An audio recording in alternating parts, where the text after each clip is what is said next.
Guys, welcome back to the Agogi Show. I'm here. I'm joined by my business partner, Josh Hansberger with the Agogi, and one of our badass coaches, Joe Luplow. And what we want to talk about today is how much protein does a man need to get jacked?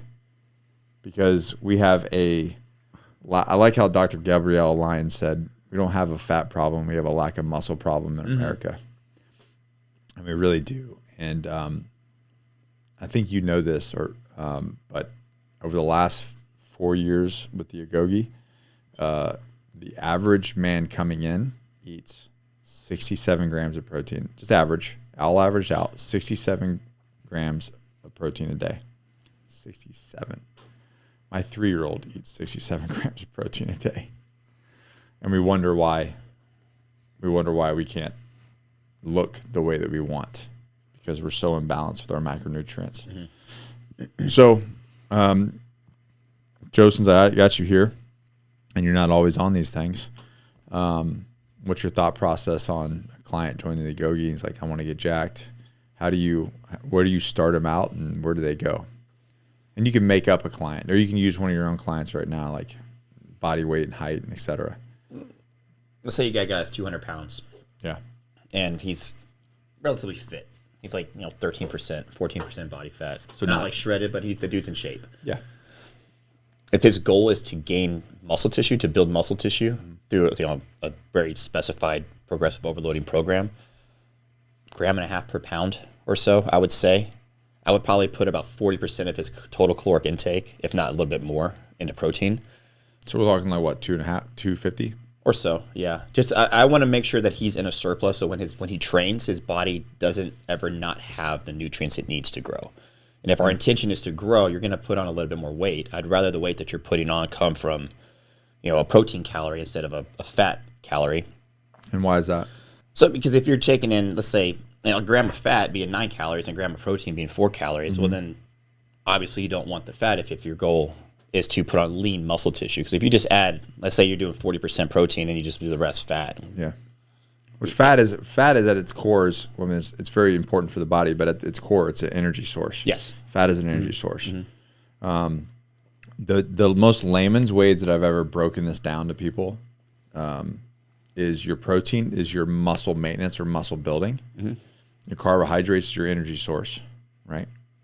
Granted, if you dive into that, there's some insulin responses that can help with muscle growth and et cetera. But just look at your ground level. Ground level. Let's look at our energy source, and our fat is our body composition. That's how you look. Mm-hmm. So if you want to look like lean, well, you're not going to be able to be super high fat, right? Naturally anyway. It's case by case, but mostly, yeah.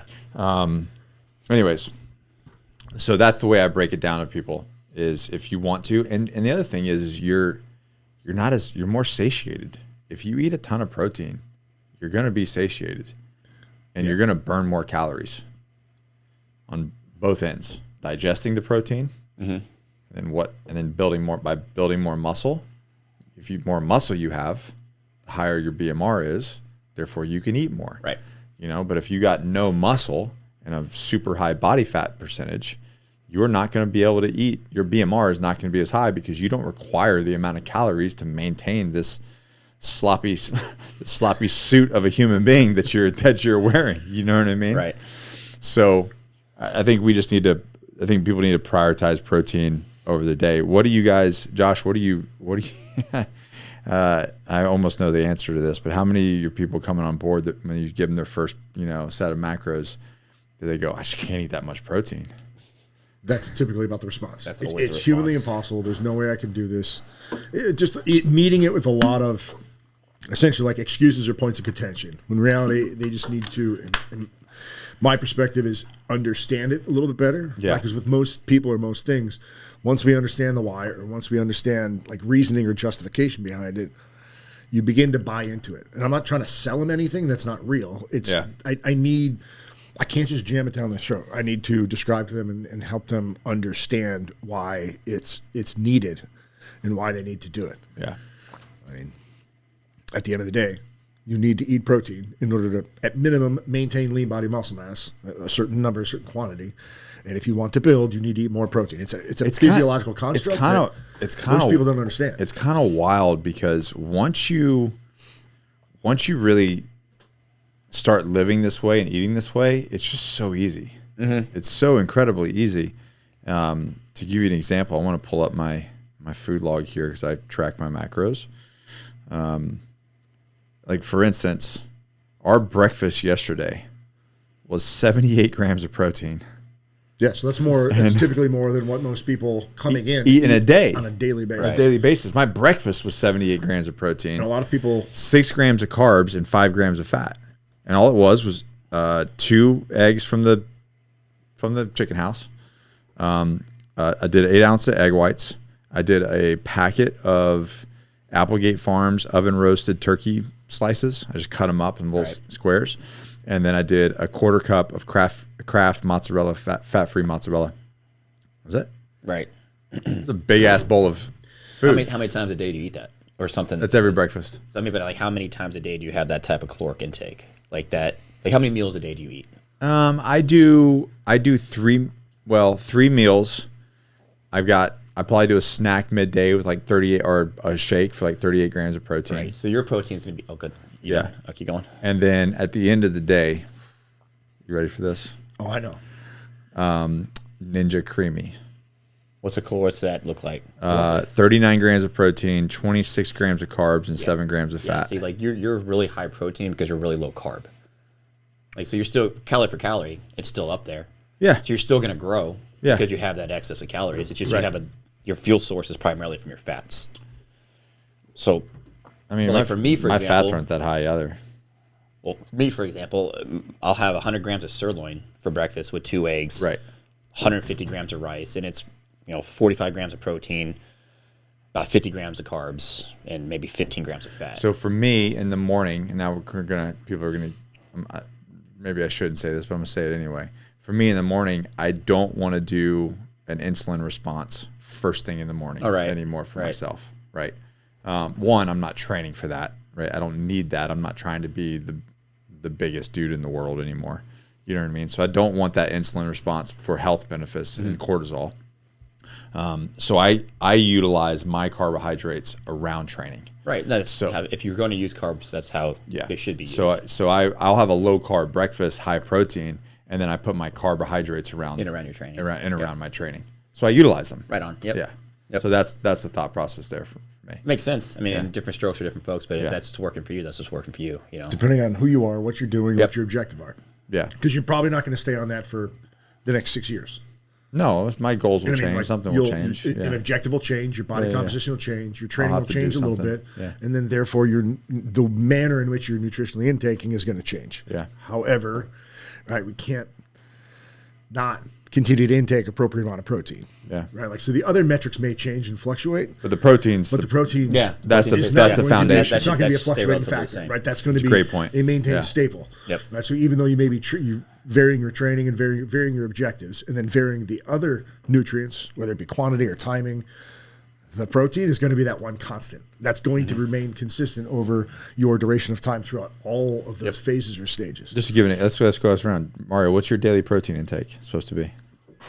275 to 300. 275. I'm at 300. Josh, 300 right now. 300 right now. 250 to 3. 250. It kind of depends. Just depends on the day.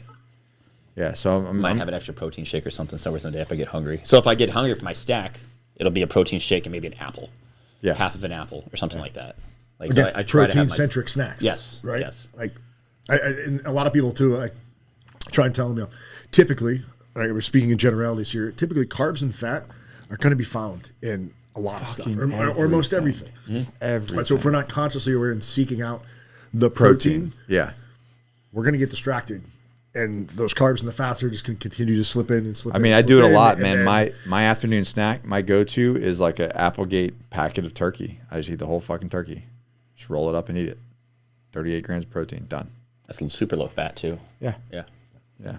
So like, but there's choices, right? It's like I'm not going for the Cinnabon, you know what I mean, or the fucking whatever, you know what I mean, the Pop Tart. I'm not going to the Sometimes that has its place. I'm not going to that has its I'm place. not going to the Pop Tart. But yeah, but if you're not where you want to be, then Eating like Pop-Tart. assholes it's not going to help you get there. No, right? Like you need to go more hardcore. You need to flip a switch and go and go really disciplined. Right. And I get it. It takes time to make that happen, but you're not eating Pop-Tarts. And I don't know why you're looking over here. and you're going to get results unless your results is to be, a big. Pop-Tarts have their place. Where's their place? So where's the let's place? let's say you go train really hard. I'm not going to use Pop-Tarts. I'll use Captain Crunch Berries because that's what I do. Okay. Post training, I'll have a giant bowl of cereal because I'm spiking my insulin. I'm taking a lot more Of course. protein in. So Yeah. like it has We just talked about that on a bulk. Yeah. Yeah. Oh, yes. So for clarity. Yeah. Yes. Because I was doing 4 cups of Honey Nut Cheerios in one sitting. That's a lot. I really like Honey Nut Cheerios too, though. And then With whole milk. no, come on oh now. God, no! I'd blow my anus. I'd blow my anus out.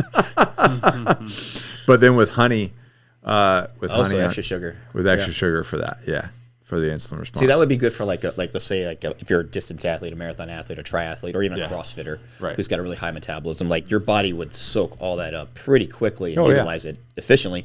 But if you have that for breakfast, and you don't do shit. Oh, So I would do it at night actually. So that'd be like my nighttime snack. Mm-hmm. And then what's crazy is I'd wake up and I'd like look at myself in the mirror and be like, "What the fuck? I'm even more shredded." yeah, that's how it works. Yeah. Because what you're doing is you're forcing your body to put it where it needs to go. As long as you're training effectively, Right. you have to be training Right. effectively, or else it's just you're eating like an asshole or an American. I was gonna say this is like the Same. 5% But like, of the other you're 95%. you're that is- forcing all Yeah. those nutrients into your muscles, which is giving you that Right. not even illusion. It's a reality. Like you Yeah. are much fuller because your muscles have Yeah. the fuel that they need with the Carbohydrate. right. So Yeah. you're exactly Yeah. like you look bigger because you are bigger because you put the nutrients where they needed to go. Right. Because the muscles needed the nutrients. Now, if your muscles don't need the nutrients and you eat that shit, well, motherfucker, you're just gonna store it as fat and you're gonna turn it into a fucking tuna can, typically like what's a happening. fucking potato, Yeah. like every other fucking dude in America. Yeah. My goal is always like onboarding. Like, bro, we're going Spartan mode. Like, we got to go Spartan mode, in my opinion. Like, we got to get rid of all this garbage, all this shit that has all Okay. these fillers Like and paleo, everything. like Yeah, almost. caveman diet.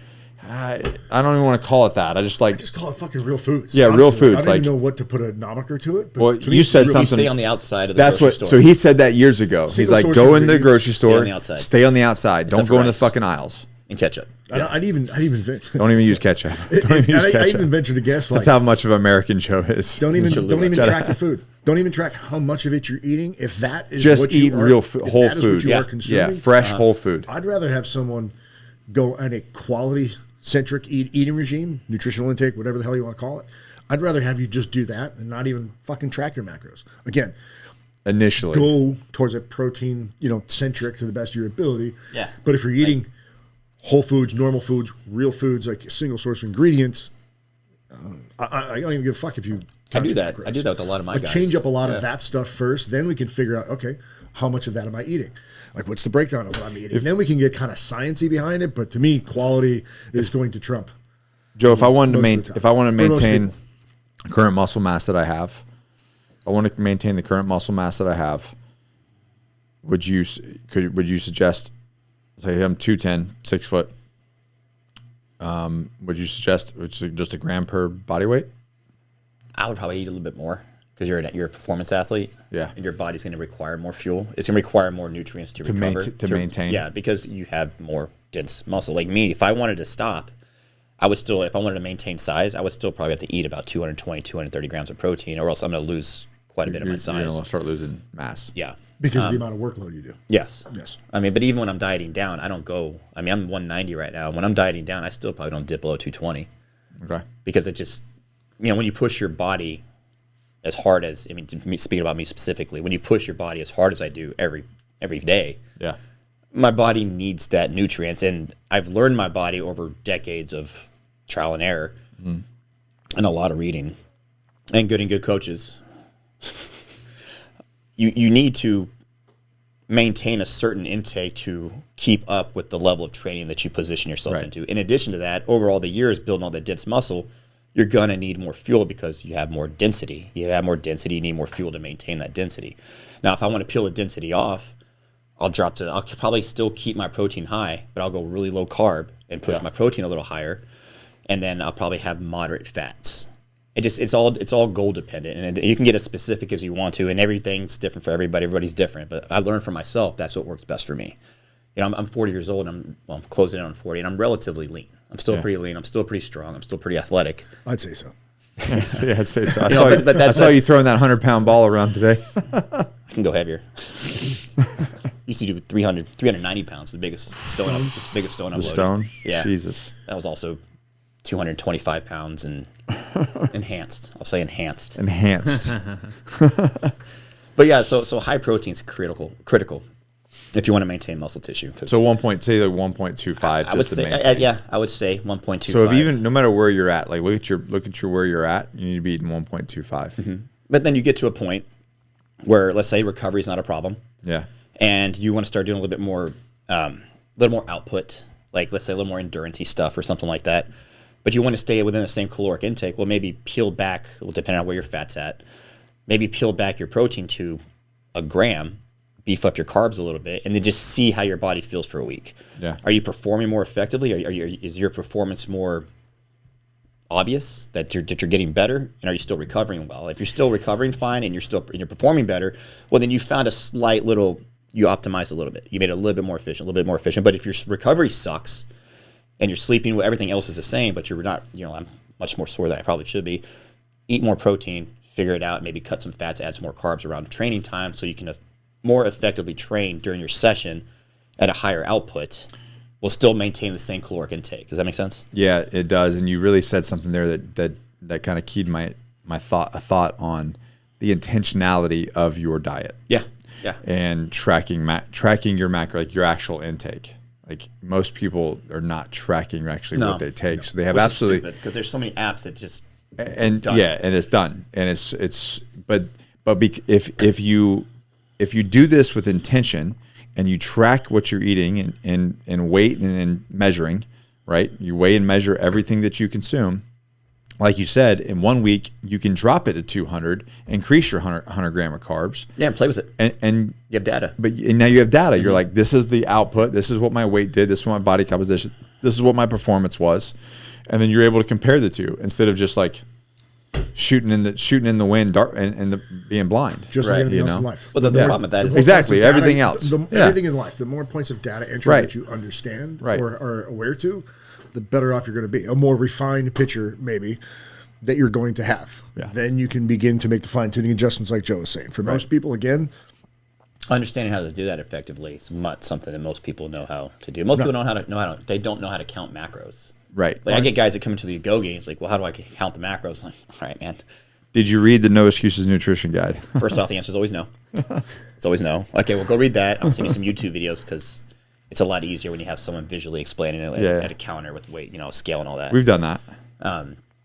But then that's the first step is understanding how to count your macros and how to eat them effectively throughout the day. Like you were saying, like if you're a low carb guy, around training is when you're going to want. If you're only going to have 150 grams of carbs, probably want to have it right around training time. Yeah, I think when I was doing like up to 4,000 calories, I think I was doing like 400, 500 grams of carbs.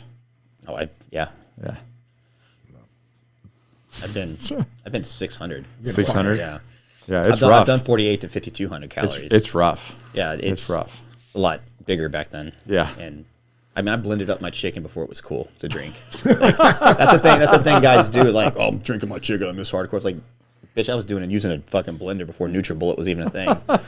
Like, this is not anything new. You just happen to be, or like the guys who dry scoop their pre-workout and they make a fucking TikTok about it. Like, look how hardcore I am. Yeah, go see your dentist. I don't think he's gonna approve. Anyways, so guys, eat your meat, eat your meat, and what are you laughing about, Mario? He eats meat. Eat your meat. Eat your meats.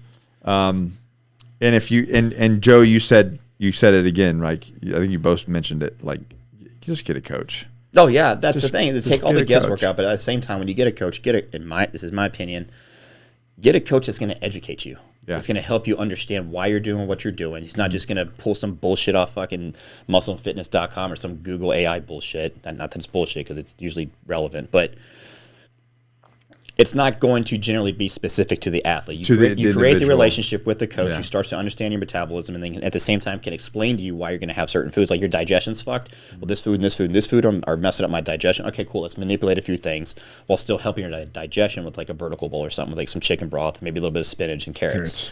Yeah. Like there's just get a coach that knows what he's doing that's going to educate, not just here's a meal plan. I'll talk to you in a week. Yeah, and the reality is this is if you don't go with the Agogi, which you should, especially if you're a male, find somebody. Find somebody that's going to hold you accountable. Somebody that's going to build a plan for you. As you find a coach, talk to other clients that have worked with that coach, because there's plenty of coaches that just dude's got 60,000 followers. He must know what he's talking about. Motherfuckers know shit. all of our people talk. They all talk to each other. Yeah, there's that's the beauty about the Agogi. It's a community. You're not isolated to one coach. You're in a community of other guys on the same mission, where you can bounce ideas off of each other, and then you can mention these ideas to your coach, and he can explain why or why not that'd be ideal. Right. And then you two can collectively make an educated decision on what direction you're going to go left or right. We can try this. Absolutely, man. I like it. Let's try it. Let's see what happens. Let's give it a week. I coach people. I coach people at the tier 1 level in the Agogi. Guess what I do? I have a coach. Oh, yeah, same. You know what I mean? Like we talked about. My wife's a pro athlete. She has a coach. Right. You know, like she's switched coaches twice since she's been a pro. Right. But she's intelligent. She knows what she's doing. But she absorbs everything she can from this coach. Not that I outgrew you, but I'm gonna go over here now and learn a different side and get more of it. And get more. Yeah. So it's a constant, progressive. Yeah. So there you go. As you're vetting coaches, ask your potential coach, do they have a coach? And if they don't have a coach, and if that coach has 100 fucking athletes that they like to boast about, I have 100 athletes. Like, how do you maintain a relationship with 100 athletes? Yeah. You don't. I don't have 100. I don't. I'm not. It's just generally. Yeah, guys no. will boast like 250 No, athletes. you're in a group. You're giving them a program. You're in a group fitness program. Yeah, exactly. Yes. Yeah. All right, guys. Eat your protein. Gram and a half, a gram and a quarter if you're going to maintain generally gram and a half to a gram 0.75 or more. Yeah, that's where I'm at. That's fair. But just prioritize that. Build your meal around your protein and then fill in the rest around it. That's the goal right there. So go build muscle, eat protein, live a long, happy life. Peace.